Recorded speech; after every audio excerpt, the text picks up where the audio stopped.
como siempre, bienvenidos a Se ha Dicho. Gracias por estar aquí, gracias por compartir con nosotros este microestudio, porque estamos cumpliendo con todas las medidas de bioseguridad. Hoy debo hacer una mención especial de condolencia a toda la familia del pastor Eleazar Varela, lamentablemente fallecido, el padre espiritual de la iglesia Mirés, porque además esto me da la oportunidad de hablarles del tema de los accidentes de tránsito, un tema en el que he insistido durante muchísimo tiempo. Lamentablemente al pastor le quitó la vida un sujeto irresponsable que, producto del robo de un vehículo a una velocidad, por supuesto, de escape, perseguido por la policía, acabó tristemente con la vida de un buen hombre. Un mal hombre acaba con la vida de un buen hombre. Eso nos hace mucho reflexionar en qué está pasando con los humanos, en qué estamos haciendo con nuestros comportamientos en la calle, en el tránsito, esas ansias de tener más de lo que corresponde a través de un trabajo honesto. Hay mucho que reflexionar en el mundo, pero cuando este tipo de cosas nos pega de manera directa, uno siente mucho pesar, porque Venezuela va perdiendo hombres valiosos, hombres espirituales, hombres líderes, trabajadores, que con su ejemplo podían formar a cientos de jóvenes en liderazgo, en emprendimiento, en su propia religión, y eso nos da a pensar la necesidad de que haya una justicia oportuna. Se anunció en estos días el enjuiciamiento del sujeto por hechos sumamente graves, entre ellos lamentablemente el homicidio del pastor y las lesiones gravísimas de su familia. Ojalá que haya justicia y ojalá que todos aquellos que irresponsablemente, a través del uso indebido de un vehículo automotor, tengan la posibilidad de encontrar esa misma justicia que hay que hacer con este sujeto. Mis condolencias, mi solidaridad, gran amigo, y que ahora sabemos que está en el plano que realmente merece. Dicho esto, nuestro correo electrónico, a ver, recordemos, shdteleven@gmail.com, shdteleven@gmail.com, nuestra cuenta en Instagram, @seadicho_televen, y mi cuenta personal, @monifernández con Z y con S. Por acá estamos listos, a ver, vamos a qué aprendemos hoy en estos dos casos. Adelante. Bien, buenas tardes, Diana Noguera, ¿cómo estás? Bienvenida, Diana. ¿Cómo está? Buenas tardes. Vienes de Caracas, ¿verdad? Sí. ¿De qué parte de Caracas? De Distrito Capital. Ok. ¿De qué pasó contigo? ¿Qué te trae por acá? ¿Te pareces mucho, Diana, una amiga mía? Te vi y dije, Náguara, la licenciada María. María, te amo. Yo sé que tú ves el programa todos los días y yo soy muy mala amiga que nunca tengo tiempo para verte. Pero bueno, allá está ella en el junquito pegada viendo el programa y te vi, me pareciste a mi época con la licenciada María inventando reformar la policía de Chacao, por cierto. Diana, ¿qué te trae hasta acá? ¿Qué pasó? Bueno, mi caso es que hace un año mi padre falleció y él dejó un vehículo y a él le adjudicaron un apartamento en Cuba. Ajá. ¿Por la misión vivienda? Sí. Okay. ¿Y ya lo tienen en propiedad? No. Ok, o sea que en el caso de ese bien, en principio todavía no ha pasado a ser titular tu papá. No, porque en realidad, como es una vivienda adquirida por un beneficio directamente a él, yo no sé si esa vivienda en parte a bienes compartidos en caso de herencia. En principio, por eso te preguntaba si es de este tipo de viviendas del programa del Ejecutivo llamado Misión Vivienda. Porque hay una adjudicación previa y luego hay un proceso en el cual, posterior a un tiempo, un lapso, unos descuentos que hacen, pasa a ser titular de la propiedad. Una vez que es titular de la propiedad, esa propiedad puede ser efectivamente heredada como cualquier otro bien, ¿ok? En principio, si ya se le adjudicó a él, hay que ver en qué estatus quedó eso, de manera de ver si le van a permitir a la sucesión adquirirla o no. En principio, cuando ya son titulares, no hay duda, porque son titulares. Ahora hay que ver qué es lo que va a decir el Ministerio de Hábitat y Vivienda con relación a esa adjudicación que no se concretó en propiedad. ¿Okay? En este caso es diferente a otros casos donde la gente abandona la vivienda o la alquilan o la ceden, donde no hay duda. Si yo te la di a ti, es para que la utilices tú. Si tú no estás, el Estado la recupera y la adjudica a otra persona.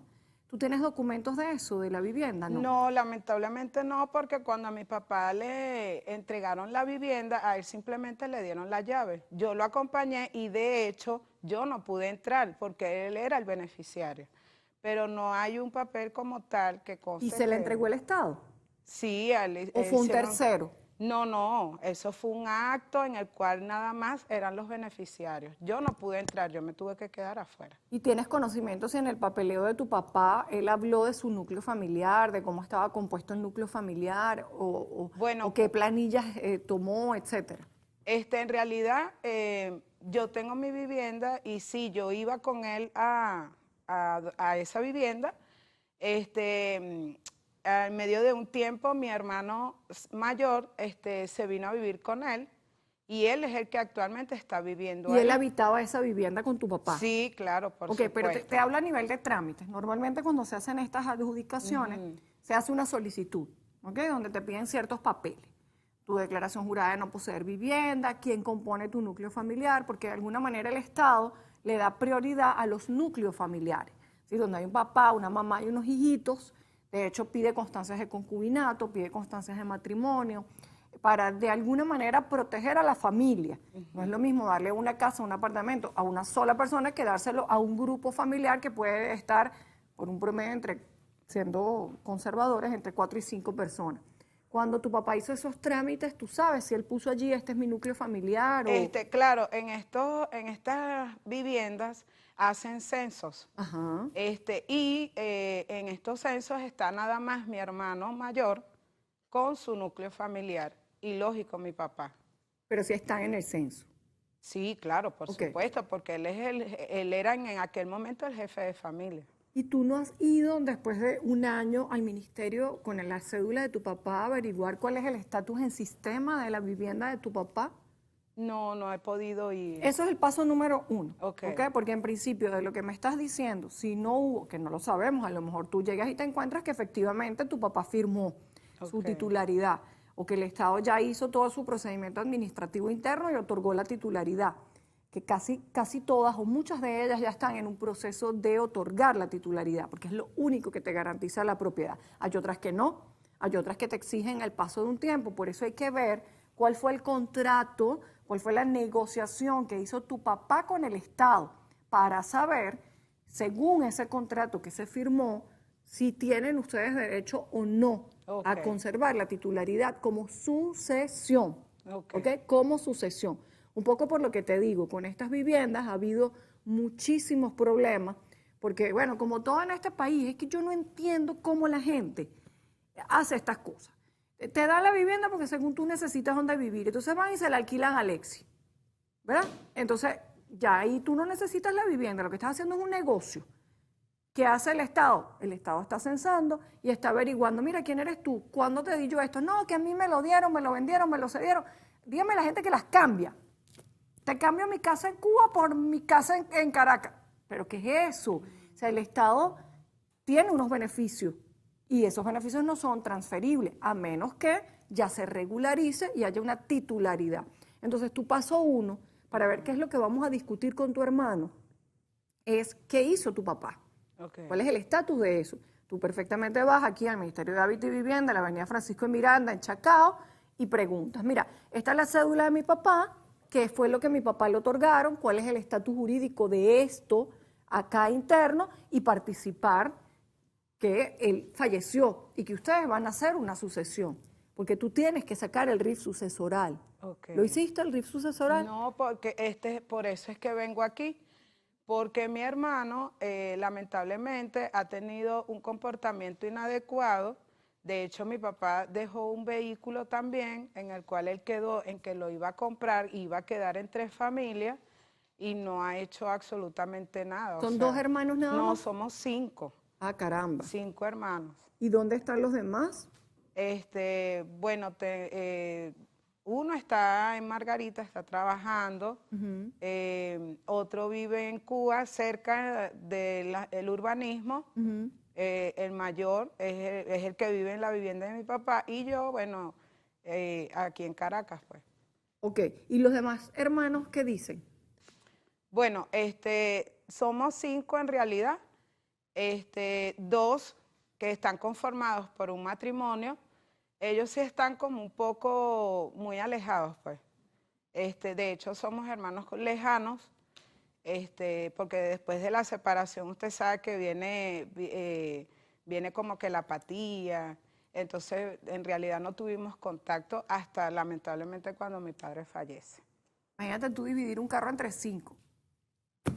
De verdad, no tiene mucho sentido. Pero bueno, vamos a hablar sobre eso al regreso del receso. Y este mensaje propio de esto, ¿no? Medios hermanos, hermanos y medio, no nos hablamos. Hermano es hermano, es el que lleva tu sangre. Entonces, lo que pasó con papá o mamá o etcétera, no debería importar, porque al final uno nunca sabe cuándo va a necesitar de la sangre o del órgano o de la ayuda o de la solidaridad de un hermano. Y es muy triste que estas familias se dividan y luego vengan y se reencuentran en el velorio. Lamentable. Vamos al receso y seguimos con el caso. Si él legalmente estaba casado, cualquier cosa que vayas a hacer con tus hermanos, ella entra. Y ella es dueña de un 50% más de una porción. Por lo tanto, la de ustedes baja a un sexto para cada uno. Se ha dicho. Bien, Diana Noguera, son 5 hermanos. Yo pensé que era uno solo, pero uno es el que está dentro del inmueble con su núcleo familiar. Entiendo que el problema principal lo tienes con él. Él se quedó el carro también. Sí, él se quedó con el carro, el apartamento. De hecho, no deja entrar a mi hermano menor. No nos da acceso. Pues. De hecho, yo me traje las llaves del carro de mi papá. Él nos denunció a mi hermano y a mí por problemas de convivencia, que yo me quedé como que... Y fuimos a la denuncia y él nunca llegó. ¿Dónde los denunció? En Cuba. ¿Pero en la policía? En el ministerio. De allá de Cuba. ¿Pero del ministerio qué? Público. Fueron a fiscalía. ¿Y lo citaron? Sí, de hecho nosotros fuimos, él nunca me hizo llegar la citación, pero yo me enteré por medio de mi hermano menor. Okay. Nosotros fuimos y él nunca llegó. De hecho, yo tengo una copia aquí, pero de la cita de mi hermano menor, más no de la mía porque él nunca me la hizo llegar. ¿Y tu hermano menor vivía allí con ustedes, con él? Él vivió un tiempo, después él se fue, y bueno, él ha querido vivir pues ahí, hacer vida ahí. Yo siempre explico esto para que lo tengas claro y hay veces que hay gente que no le gusta, ¿no? Ciertamente, bueno, en el caso de ustedes es peor porque todavía no sabemos ni de quién es el inmueble. Dependerá del estatus jurídico de ese inmueble ante el ministerio, como te he explicado. Si efectivamente el Estado considera que directamente el beneficio era para tu papá y él falleció y no se terminó el trámite de la titularidad, el Estado podría disponer del inmueble, con lo cual allí no hay ni siquiera prohibición de desalojo, porque el Estado retoma sus inmuebles conforme a sus normas, cosa que, por cierto, no estoy de acuerdo, porque si hay un decreto que suspende el desalojo, que es un decreto presidencial, eso debería estar por encima de cualquier cosa. Pero por el otro lado también entiendo que el Estado de alguna manera en algunos casos está buscando, lo que te decía, evitar este montón de chanchullo que ha habido con las viviendas de beneficio social. Entonces, bueno, hay como un desequilibrio allí entre te estás burlando de mí y yo tengo que retomar y el irrespeto del desalojo arbitrario de una manera que no es muy transparente, menos en época de pandemia, ¿no? Pero bueno, es como que el Estado no puede acudir a la SUNAVI a hacer los procedimientos de desalojo como cualquier otra persona porque es el mismo Estado. Entonces hay un limbo extraño que yo considero, aprovecho la oportunidad, que se debe regular, porque esto está generando mucho temor, porque llegan comisiones policiales, llegan de una manera quizá poco amable, poco gentil, y se producen algunos desalojos que no están muy claros. Y el tema de vivienda últimamente está delicadito. Fíjense lo que acaba de pasar en Lecherías, en el estado Anzoátegui, donde una gente dijo, este apartamento está vacío, yo me meto porque esto está vacío. ¿Cómo se va a meter porque está vacío? Al final, bueno, están detenidas esas personas. Menos mal, yo lo puse en Twitter, yo le digo, yo tengo fe de que efectivamente se va a activar el procedimiento contra esta gente porque sería un ejemplo muy lamentable. En el caso de ustedes depende de eso.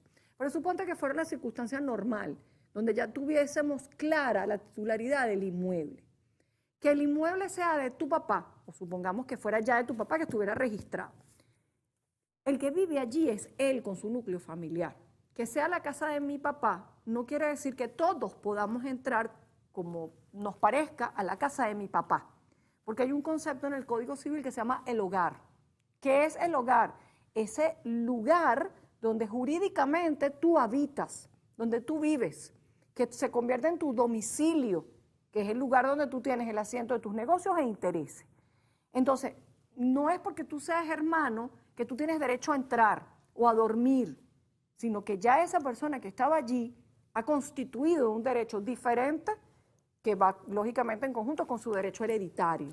Entonces, ningún ente público te puede decir legalmente, dale al ojo a él allí, porque eso también es de él. Primero, porque todavía no es de nadie, hasta que no haya una sucesión. Y segundo, que puede ser de todos, pero hay alguien viviendo allí.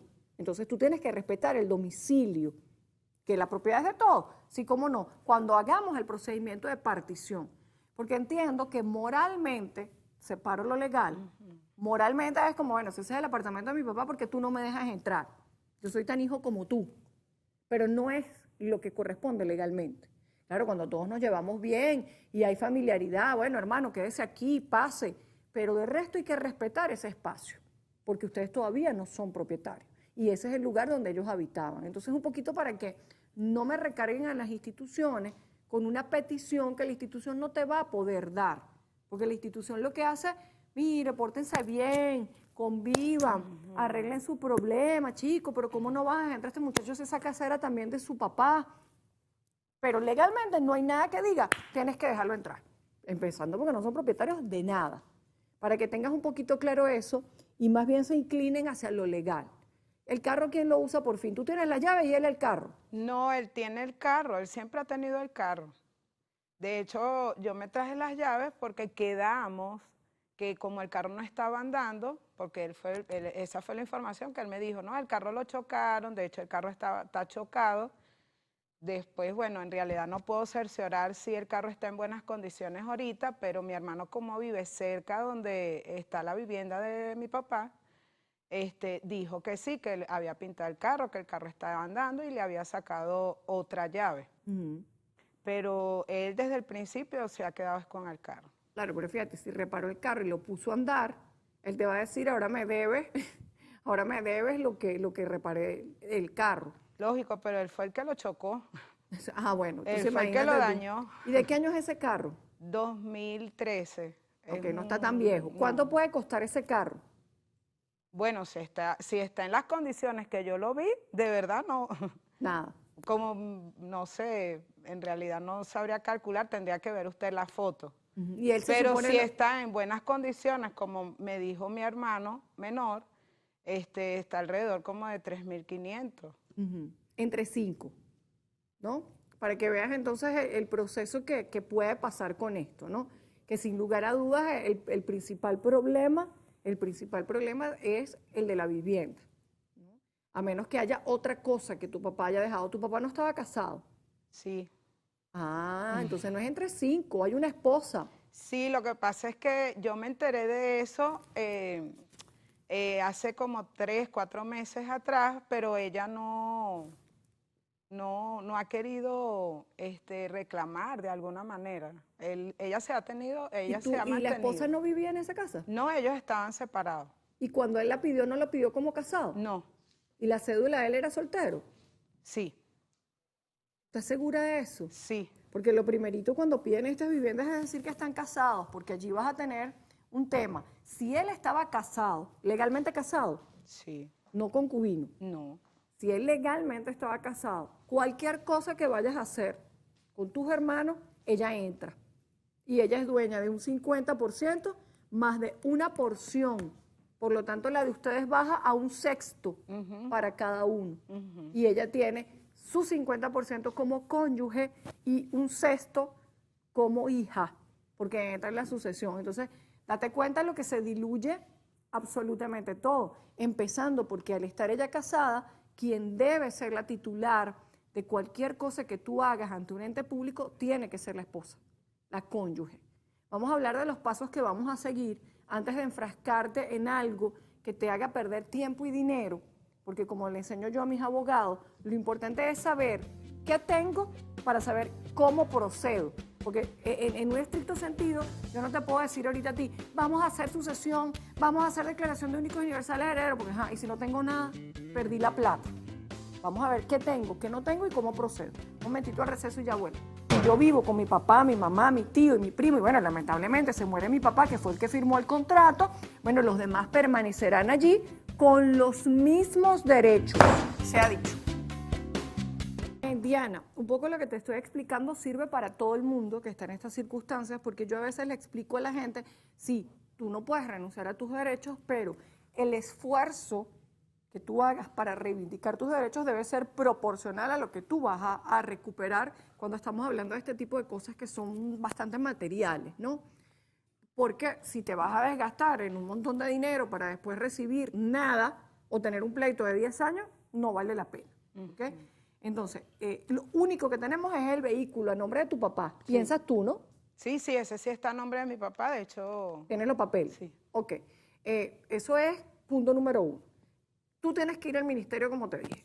Una vez que el ministerio te aclare el panorama jurídico con relación a tu papá, porque me extraña que no le hayan dado ni un papelito, yo entiendo que esto pudo ser en un acto de televisión, bueno, eso es parte de eso, pero aparte de eso debe haber un sustento donde tu papá aparezca en el sistema, porque te puedes llevar una sorpresa peor, y eso hay que tener cuidado, qué vas a mover y cómo lo vas a mover, ¿ok? Simplemente yo vengo a averiguar, esta es la cédula de mi papá, esta es su acta de función, cuál es el estatus de esto en el sistema, mire, ¿qué le tenemos que traer para hacer la sucesión? Cuando el ente público te responda si sí o si no, es que entonces yo te diría, punto número 1, antes de hacer una declaración ante el CENIAT, porque no tengo con qué hacer una declaración ante el CENIAT. Yo no voy a mover a todo el aparato del Estado para un vehículo, que además no está en un óptimo estado. Si el Estado sí te dice, mira, efectivamente, tráeme la sucesión, yo te diría que empezáramos por una declaración de únicos y universales herederos, que es lo que te permite demostrar tu estatus jurídico ante el ente público. Y una vez que tú demuestres tu estatus jurídico ante el ente público, ya entonces el ente público te tratará como el heredero o como el que va a ser heredero de ese bien, cuyo estatus jurídico en este momento no tengo ni idea cuál es, ni tú tampoco. ¿Ok? Porque yo no puedo declarar ante el CENIAT algo que no es mío. Y el Estado no me puede dar algo si yo no le demuestro que yo soy el que por derecho merece el estatus jurídico de heredero. ¿Cómo lo acredito? Con una declaración de únicos y universales herederos, donde tiene que estar la esposa y los 5 hijos, en igualdad de circunstancias. Y tú le vas a decir, después que el ente público te diga, sí, tráeme esto, que por lo general es la declaración de únicos y universales herederos, mira, efectivamente aquí estamos, tú me dirás qué debo hacer. Cuando vaya a salir la acreditación de la propiedad, el Estado la va a sacar a nombre de la sucesión. Y ahí entonces tú sí vas al CENIAT y haces tu declaración ante el CENIAT. Esos serían los pasos. ¿Quién te va a responder la duda? El Ministerio del Poder Popular de Hábitat y Vivienda. Con su sistema, con los papeles que hay allí y el expediente de tu papá con relación a ese inmueble que le fue otorgado. Es muy importante, si tú sabes la fecha del acto público televisado en donde se hizo el otorgamiento de esa vivienda, que lo busques. Okay. Porque se han visto casos. Mira, aquí está el acto público, aquí está el vídeo donde reposa ese acto público, eso fue en una intervención de la fecha tal, a la hora tal, en cadena nacional. Ah, bueno, listo, para que no haya dudas de que efectivamente él le dieron una condición jurídica por la cual entró allí, ¿está bien? Okay. Entonces, yo acepto tu solicitud parcialmente, pero ahora depende de ti contarnos qué te dijo o no el ministerio. ¿Está claro? Okay. Por ahora no puedo pelear, no puedo discutir, no puedo mediar, no puedo conciliar nada. Cuando tú tengas esa respuesta, tomamos el camino que te estoy recomendando si es necesario. Y si no, pues te diremos, exacto, lamentablemente no podemos hacer más nada. ¿Ok? Okay. Gracias, Diana. Se ha dicho. Bien, pendientes ustedes con este tipo de cosas, ¿sí?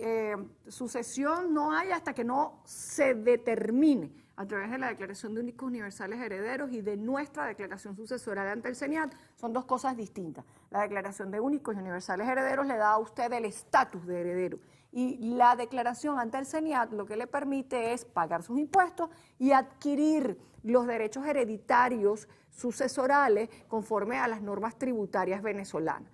Con una sola no puede hacer nada, que es la Declaración de Únicos Universales Herederos, sino mostrar su estatus y hacer algunas gestiones en entes privados y públicos, y con la otra, que es la que categóricamente determina que usted está solvente ante el Estado y que con esa solvencia sucesoral usted puede vender, ceder, enajenar, quedarse con el inmueble, repartirlo, etcétera, etcétera. Así que pendientes con esos dos trámites. No siempre son necesarios los dos, para que no pierdan tiempo ni dinero en todos hacer una declaración de únicos y universales herederos. Si usted está claro quiénes son los herederos y no hay conflicto, si usted está claro cuáles son los bienes en propiedad del causante, es decir, del que falleció, usted va directamente a CENIAF, saca su solvencia y se ha dicho.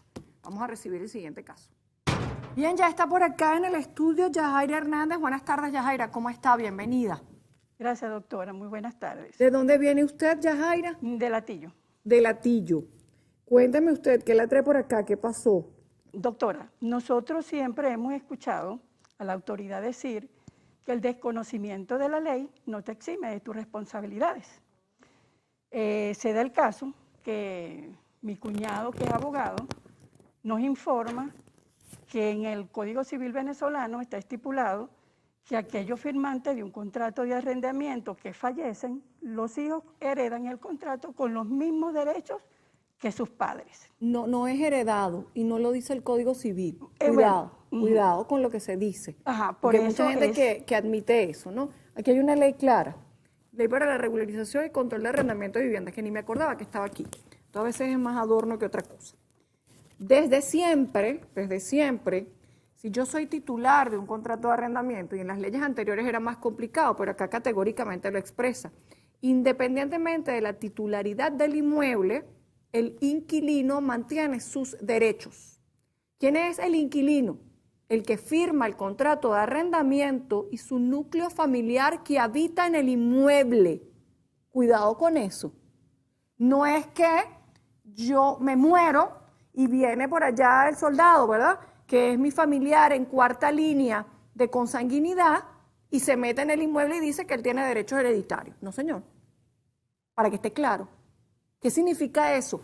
Si Pedro y Juana son esposos o son concubinos y viven en un inmueble y el contrato lo firmó Juan y Juan se separa o Pedro se separa de Juana, ¿verdad? Juana se queda en el inmueble porque ella tiene derecho a que se le respete su habitación, tiene derecho a que se le respete su vivienda, porque ella forma parte del núcleo familiar, pero no existe herencia de inquilinato. ¿Está claro? Perfectamente, doctora. O sea, si yo vivo con mi papá, mi mamá, mi tío y mi primo, y bueno, lamentablemente se muere mi papá, que fue el que firmó el contrato, bueno, los demás permanecerán allí con los mismos derechos, pero yo no puedo ir al CENIAT a declarar mis derechos hereditarios de arrendamiento. No, eso no existe. Cuidado con eso, sino que yo debo respetar, obviamente. No tiene que firmar toda la familia el contrato para que el contrato sea válido. ¿Por qué razón? Porque hay una característica en esta ley que habla de el inquilino o el ocupante legítimo. El inquilino es el que paga arrendamiento. El ocupante legítimo es aquel que lícitamente ha ingresado en ese inmueble y permanece en él, independientemente de la titularidad de la propiedad. Expliquémoslo al otro lado. La propiedad es de Pedro y Pedro se muere y tiene unos inquilinos. Los herederos de Pedro tienen que respetar los derechos del inquilino a estar allí hasta que lo saquen conforme a lo que establece esta ley y el decreto arbitrario, el decreto de protección del desalojo arbitrario o la ley que venga próximamente. Aclarando eso de una vez, porque no es la primera vez que yo escucho, yo tengo derechos de herencia de inquilinato. No. Una cosa es, si usted habita en el inmueble, nadie la puede sacar porque usted habita en el inmueble. Aclarado esto, cuéntame. Ajá. Y justamente por eso, doctora, es que a título personal, no por mis cuñados, mi esposo, ¿no? Porque ellos son siempre unas personas que se colaboran, ¿ok? Sino que a mí me preocupa que justamente ese fue el planteamiento que él me hizo. Y nosotros le dijimos que no íbamos a cancelar ni alquiler ni los gastos de mantenimiento del inmueble. ¿Pero de quién tenía alquilado el inmueble? Mis suegros. ¿Sus suegros? ¿Y quién vivía con sus suegros? Ajá, allí vamos, doctora. El que vive en ese apartamento es él, pero él notifica que sus hermanos deben de cancelar porque él respeta lo que dice en el Código Civil venezolano. Entonces nosotros le dijimos que no. Y ahí es donde entra mi preocupación, doctor, y por favor permítame expresársela. En un caso que mi esposo esté ausente indefinidamente, yo no sé si en un futuro mi cuñado me viene a decir que mi esposo, como no le pagó a él el alquiler, nosotros tengamos que pagarlo, por más irrisoria que sea la Es que suma. eso no No, tiene yo sentido. sé que, pero por favor, doctora, sí quería dejar esto claro, porque él recientemente me dijo que como mi esposo no vivía allí, él no tiene que cancelar nada, ¿verdad? Para gasto de mantenimiento del inmueble. Pero no sé, doctora, si por desconocimiento, por eso partí de eso, por desconocimiento de la ley, no vaya a ser que entonces en un futuro me digan, no, mira, él no pagó y él tiene que pagar. Y le pongo un pequeño ejemplo, doctora. En una oportunidad me accidenté entrando a Caracas y yo escuché a uno de seguridad diciéndole a un camionero que tenía que pagar, no, le detuvieron el camión porque estaba la cuestión esa de plico y placa. Placa, ajá. Doctora, habían pasado como 10 años de eso. Y el señor estaba tratando de acordar con el guardia que estaba allí para que lo dejara pasar. Entonces, justamente esa ignorancia que nosotros podamos tener en algunas normativas legales, no vaya a haber personas que se aprovechen de eso.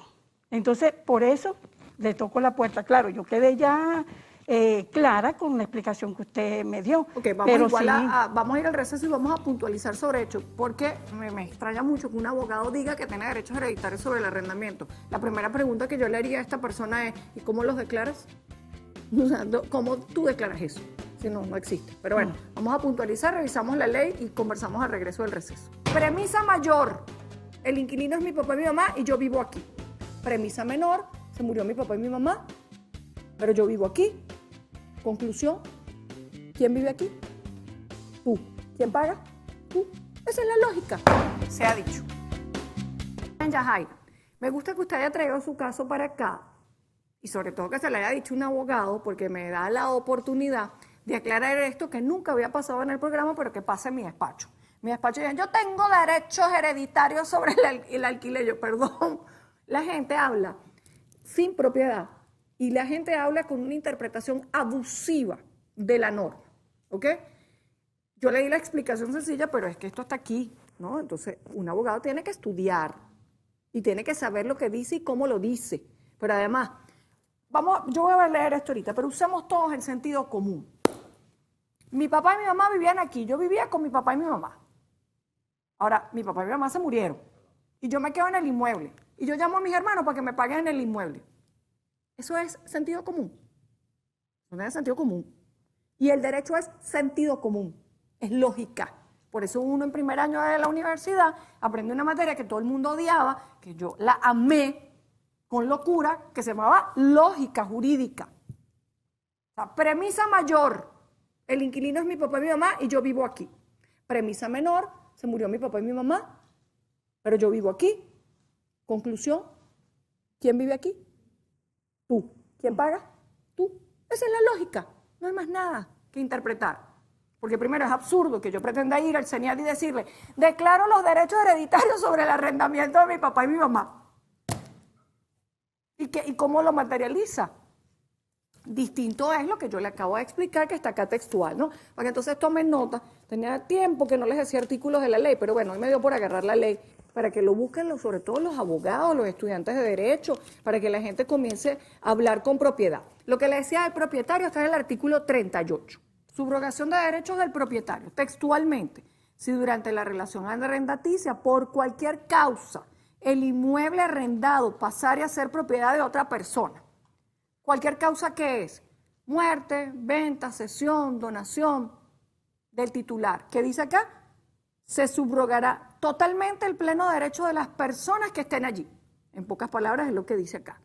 Dicha relación con los mismos términos pactados.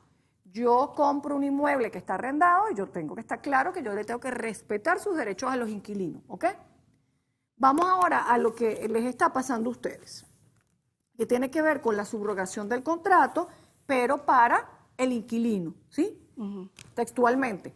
Cuando se produzca la disolución del grupo familiar que ocupa una vivienda arrendada, sea una disolución ocasionada por divorcio, separación judicial, nulidad de matrimonio, finalización del concubinato, y el cónyuge, concubino o concubina o miembro del grupo familiar que fuera el arrendatario o arrendataria de la vivienda, decidiera mudarse de esa vivienda, manifestase su voluntad de no renovar el contrato o desistiera, el otro cónyuge, concubino, concubina o miembro del grupo familiar que conviviera con el arrendatario o arrendataria tendrá derecho a permanecer en la vivienda, con el derecho subrogado a su nombre en los mismos deberes y derechos aceptados en la relación arrendaticia. Pero adicional a eso dice, debe manifestar su voluntad expresa en un plazo de 60 días de manera autenticada. Está clarito. Perfectamente, El que viva ahí. doctora. Pero, No, ojo, perfectamente. pero fíjese que aquí en la ley tiene inclusive un vacío. Creo que todos lo vieron. Aquí no habla de herederos, ¿verdad? Sí. Aquí habla de el núcleo familiar. ¿Qué es el núcleo familiar? Porque esa es otra cosa, ¿no? Porque aquí en Venezuela todo el mundo es familia. Y con eso te clava todo el mundo. Esa es familia mía. Tú dices, ¿familia de dónde? No, es que nos decimos así porque nos criamos juntos. Mentira. Un núcleo familiar es el que define el Código Civil como núcleo familiar. Hay una familia en sentido restrictivo, ese es el concepto civil, y hay una familia en sentido ampliado. ¿Quién es la familia en sentido restrictivo? Papá, mamá, los muchachitos, el perro y el gato. ¿Sí? ¿Quién es familia en sentido ampliado? Mis abuelos, mis tíos y mis primos. ¿Ya? Yo no puedo decir todo el mundo tiene derecho a quedarse en el inmueble. Textualmente así lo establece la norma. Además dice, ahí viene la que les aplica a ustedes, el 57. En el caso de fallecimiento del arrendatario o arrendataria, que eran ¿quién? Su suegro. Podrán subrogarse la relación arrendaticia los ocupantes del inmueble, quienes prueben una permanencia pacífica y continua en la vivienda. Esta situación será homologada por la SUNAVI, por la Superintendencia Nacional de Arrendamiento de Vivienda, en un plazo no mayor de 30 días hábiles al fallecimiento. ¿Hace cuánto murieron sus suegros? 4 años. Ya. La última.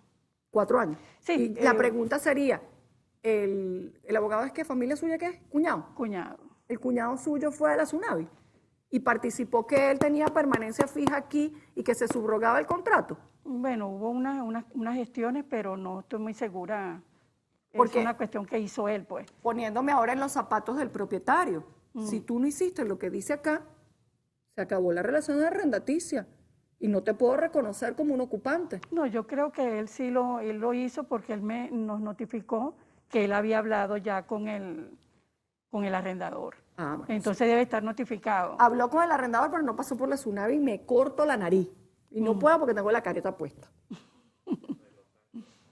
Eso lo arregló él, ¿no? Entonces pregunto yo, ¿quién es el arrendador ahora? El arrendatario. Él. ¿Quién tiene que pagar? Él. Ya, se acabó la película. Sí, me parece. Disculpe, y hay una cuestión también adicional que usted lo ha repetido en muchas oportunidades en el programa, veo su programa siempre, que él dice que en caso de él no estar, entonces la familia tenía que arreglársela, pues los sobrinos, etcétera, etcétera. Pero la cosa es que él tiene pareja y él vive con su pareja. Entonces nosotros cada uno tiene su casa, uno vive afuera. O sea, no tenemos un vínculo así. Es que aunque usted fuera su hermana favorita, o sea, no puede ser en la vida tan irracional. El que vive allí eres tú, compadre. El que tiene que pagar los gastos eres tú. El que tiene que pagar el arrendamiento eres tú. Porque yo te voy a pagar el arrendamiento. Es que es absurdo. O sea, ¿los quiere agarrar conejo? Sí, como le planteé, esos son una familia muy colaboradora. Los hermanos siempre lo han ayudado y lo han apoyado. Pero, doctora, justamente eso fue lo que en un momento le dije. Una cosa es que tus hermanos te colaboren, que tus hermanos te apoyen, porque siempre he visto que lo han apoyado. Y otra cosa es que ¿por qué lo apoyan? O sea, no estoy en contra del apoyo de nadie. Lo que quiero entender es por qué una persona que es mayor de edad, que tiene profesión, que debe ser solvente y se debe valer por sí mismo, ¿por qué el resto del núcleo familiar lo apoya en qué? Porque mi hermano a mí me apoya, bueno, si se me accidenta el carro me va a buscar, me da la cola.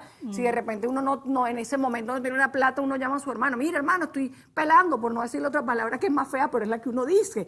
Ajá, pero ayudarlo a mantenerlo. Ay, doctora, y ahí sí que no puedo opinar. como le dije, el caso que básicamente... Mire, es que yo la entiendo, Yajaira. Ya, el caso está aclarado, pero yo no puedo perder la oportunidad aquí, ya me voy para el receso. Alexis, déjame desahogarme. El punto es acá que la gente asume que es una obligación de la familia ayudarte. Yo conozco unos así, yo le digo los ocupa, toditos metidos en la misma casa. Digo, pero es que es mi familia. Y yo entiendo que uno, por principio cristiano, uno debe ayudar a cualquier persona.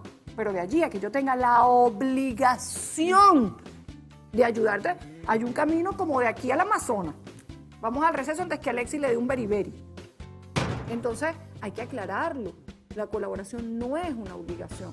¿Cuándo viene el problema? Cuando la colaboración se convierte en una obligación. Se ha dicho.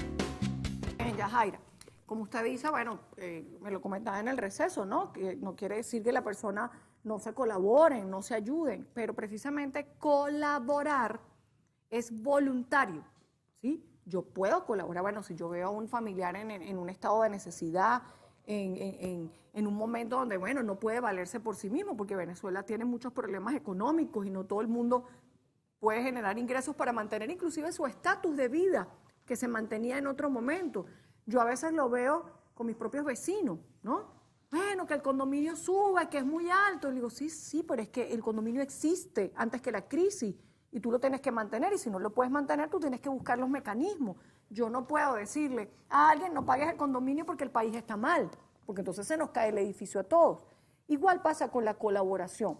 ¿Cuándo viene el problema, Yajaira? Cuando, y ojalá que esto no ocasione ningún problema en el núcleo familiar, porque usted está preocupada, porque usted dice, no vaya a ser después que dado esto, a mí me achaquen las obligaciones que pueda tener mi familia con relación a su familia filial, porque usted, este señor es cuñado suyo, no es hermano suyo. Entonces, hay que aclararlo. La colaboración no es una obligación. ¿Cuándo viene el problema? Cuando la colaboración se convierte en una obligación, porque eso es abuso, ¿sí? O sea, si yo le digo a mi hermano, que yo no se lo he dicho, es que mire, yo viajo a casa de mi hija en España, y es la casa de mi hija, no es mi casa. Y yo hago mi mercado, y yo limpio, y yo ordeno. Yo no puedo decir que como es la casa de mi hija, que yo la parí y yo le di las herramientas para que ella fuera exitosa y comprara una casa, que pobrecita la ha comprado con el sudor de su frente, yo voy a vivirme en la casa de mi muchachita. Más respeto aún, más respeto porque es la casa de un extraño. ¿Su cuñado va a comprar el inmueble y se los va a dar a ellos en sucesión? No creo. Obvio, la respuesta es no. Entonces, ¿por qué yo te tengo que mantener en el inmueble? ¿Ok? La subrogación es para el ocupante que demuestre su permanencia, y la subrogación es en idénticas condiciones que el titular del contrato de arrendamiento. Ya está. Usted se quiere quedar allí a vivir, como no, es su derecho. Usted no puede quedarse allí porque, supongamos, no sé si es el caso de ellos o cualquiera, no me dan los gastos, no puedo pagar el condominio, ¿sí? No me da para pagar el arrendamiento tal cual lo tenían ellos. Te tienes que mudar. Lo que no puedes es mantenerte allí generando una obligación legal que no existe y que tampoco es moral. Y ahí es donde yo siempre persuado a la gente, ni es legal ni es moral, porque la gente se confunde. Y yo además estoy viendo eso ahorita cercano, una gente cercana a mí, mire, me saca la piedra eso, me molesta la gente aprovechada. ¿Qué te das cuenta qué? ¿Sabes? Y entonces no hay un respeto, porque entonces yo me adueño de la nevera, me adueño de los alimentos, me adueño de la casa, me adueño de los espacios. No. Por eso yo siempre digo, en mi casa no se queda a dormir nadie, porque el día de mañana se creen ocupantes legítimos. No, uno tiene que administrar, llévese eso, uno tiene que administrar su buena voluntad. La buena voluntad tiene un límite, hasta aquí, porque si no, mira, la gente te agarra aquí, mira, como crepúsculo, te chupan la sangre. Entonces uno tiene que administrar su buena voluntad. Si su hermano, de manera voluntaria, quiere contribuir con su chévere, de allí a que sea un derecho hereditario, que el Código Civil, nada de eso dice, ni el Código, ni la ley, ni las costumbres, ni nada de eso. ¿Está claro? Está bien, doctora. Ojalá que no la agarren con usted. Y yo espero.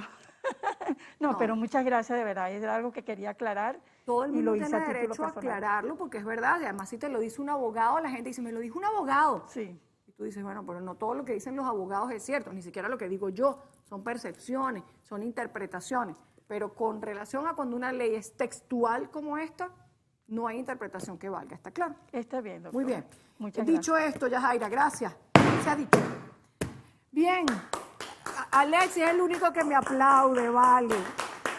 Gracias, Alexi. Alexi aplaude porque me voy a ir ya y me voy a despedir y no me voy a coger más minutos del programa. Pendientes con lo que les digo. La vida es el equilibrio entre lo legal y lo moral, entre los derechos y los deberes, entre el sentido común y en mi derecho a reclamar lo que reclamo. Ojalá que podamos aprender a transitar por este punto medio. Yo realmente, se los confieso, estoy muy preocupadita últimamente. Yo siento que aquí todo el mundo se volvió loco, o el loco es uno. Uno ve cosas que no se justifican, uno ve situaciones que no tienen sentido, uno ve abusos entre familias, uno ve a la gente abusadora, yo no sé, para no utilizar expresiones peyorativas, pero uno dice, eso no está bien.